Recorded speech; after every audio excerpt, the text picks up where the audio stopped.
One of my big memories is how joyful it all was.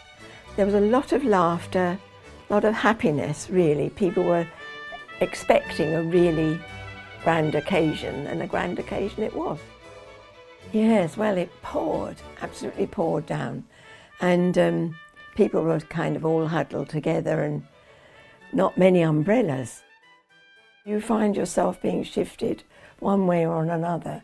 And I was getting shifted further and further back. And this lovely Asian man turned to me and said, "Come, she's your queen."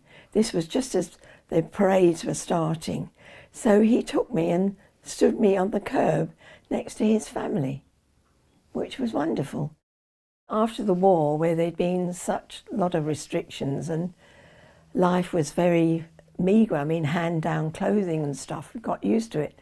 And people were a bit critical. But here we were, you know, flags and bunting and uniforms and horses and luxury. That's what it felt like, a day of sheer luxury. You know, that smile was always there, but underneath there must have been a lot of big challenges for her. And she was a young mother, young children, and her father's death was sudden. But of course she was well prepared, thankfully.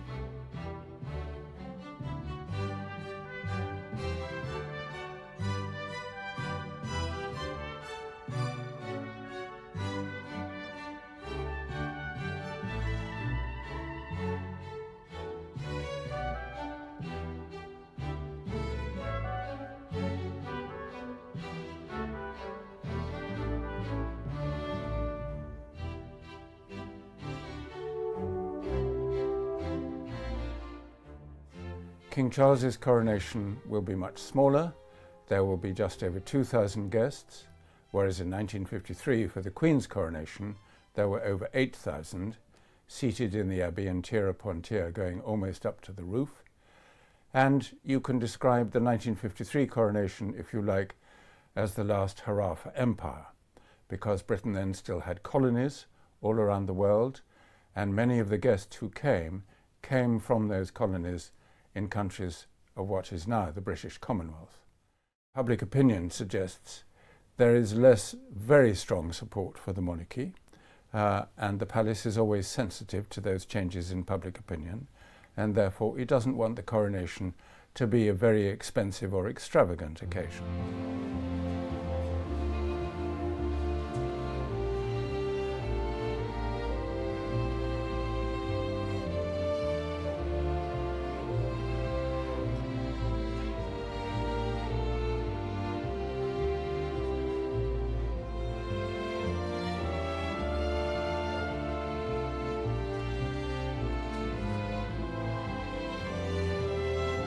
I would expect this to be a very spiritual event because King Charles himself has a very strong religious belief.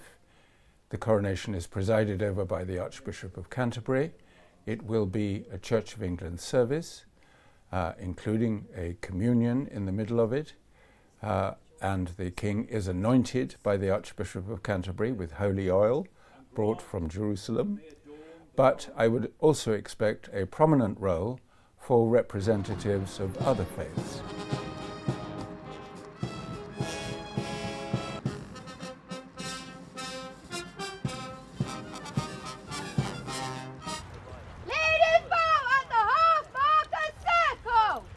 I'm fairly comfortable our horses are ready for procession work. They've done quite a lot of it over the last 12 months, but it's just getting them used to the different noises and sounds and bands that they'll experience on the day.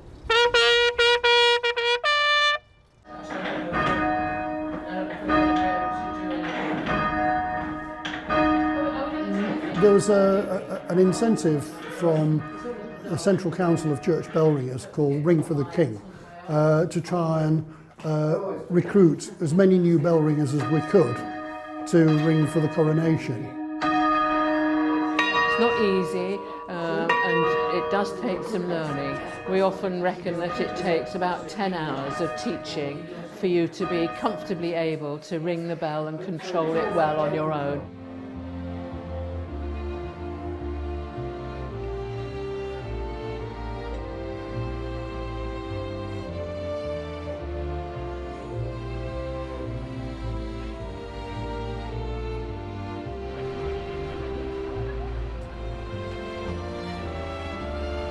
I think a lot of people my age don't really like, it's not like that we don't care, it's just kind of not important to us.